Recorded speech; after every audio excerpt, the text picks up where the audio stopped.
That dog curled up on your couch right now, the one who begs at the table and loses its mind when you grab a leash, comes from wolves. Not in some vague, distant way. Tens of thousands of years ago, something close enough to make the resemblance uncomfortable was running in a pack, hunting for its life. The hard part is that this story has no clean starting line. Dogs and wolves kept crossbreeding long after they split. That smudges the genetic clock scientists used to date the split.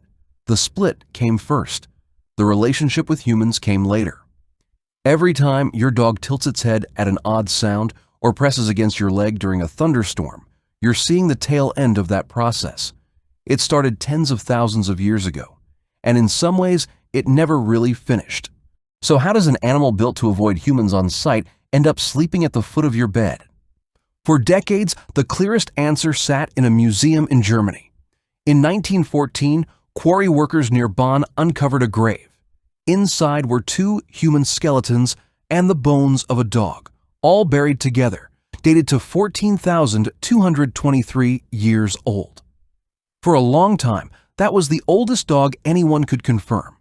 Then, in 2026, that answer changed. Researchers analyzing bones from a site called Pınarbaşı in central Turkey found something that had been sitting in storage since 2004. Puppy remains, buried in the same area as human graves. At the time, nobody could tell if they were dogs or wolves. The bones were too small, too fragile. This year, ancient DNA analysis finally settled it. The verdict from the DNA was clear. This was a dog, not a wolf.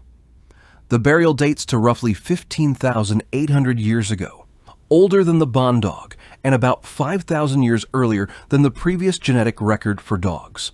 And it gets stranger. Chemical analysis suggested these dogs had eaten fish, probably food given to them directly or indirectly by the people living there. Genetic comparisons linked the Pınarbaşı dog to closely related early dogs more than 4,000 kilometers away in Gough's cave in England. By around 14,300 years ago, dogs from the same broad population were already spread across Western Eurasia. That's not a story about one clever wolf getting comfortable near a campfire. That's a story about a relationship already established, already valuable enough to move with people, pass between groups, and travel through the networks humans carried across a continent. But the real question isn't only when this happened, it's how. And on that point, nobody agrees. There are 2 competing explanations, and they don't just differ in the details. They disagree on who was really in charge. One answer puts the wolves in charge. That's the self-domestication idea. In this version, wolves did most of the work themselves. The bolder, less aggressive ones started hanging around human camps, drawn in by scraps and leftover bones. The ones who could tolerate people without attacking or fleeing got fed. Generation after generation, those calmer wolves outsurvived the skittish ones, until eventually you had an animal that had, in a sense, tamed itself. The second idea flips that completely. Researchers David Mech and Luke Janssens argue that humans took a much more active role. Under their model, people captured wolf pups directly from dens, raised them by hand, and deliberately bred the friendliest, most cooperative ones together. No accidental scavenging, no slow drift toward tameness, a hands-on process guided by human choice from the start. Mech and Janssens don't just propose their theory as an alternative. They argue the self-domestication idea doesn't hold up, that wolves are simply too wary of humans for the scrap scavenging story to work the way it's usually told. So, which one is it?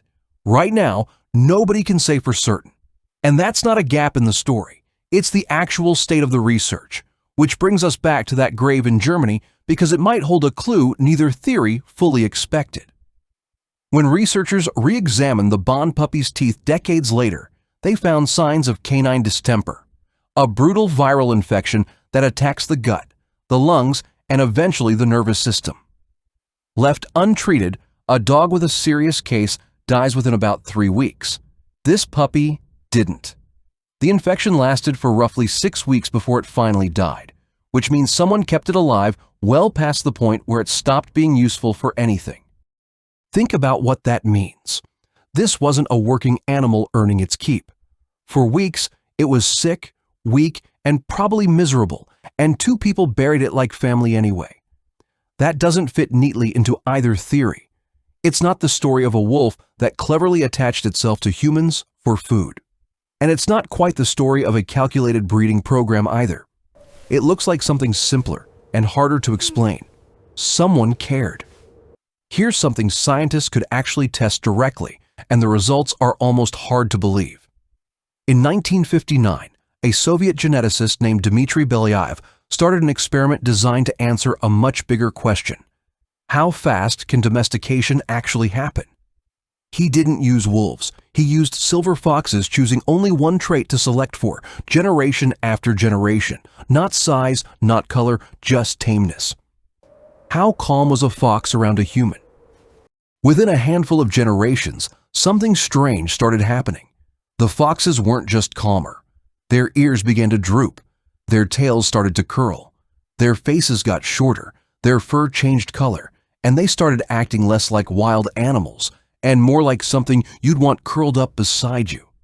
Nobody bred for any of that. It came along for free, just from selecting for friendliness alone. By the time the experiment reached 30 to 35 generations, spanning about 40 years and roughly 45,000 foxes, the selected line was full of animals actively seeking out human contact. Wild foxes don't do that. These weren't wild anymore. The foxes were not dogs, but they showed something dogs must have gone through too. Once friendliness became the trait that mattered, the body began to follow. What Belyaev showed is that domestication doesn't have to take thousands of years to leave visible marks. It can happen in decades, sometimes even faster, once selection for one simple trait gets going. That changes how the Pınarbaşı dogs feel. They were already dogs. They were already living close to people. And dogs like them were already spread across Western Eurasia. So maybe they weren't the beginning of the story.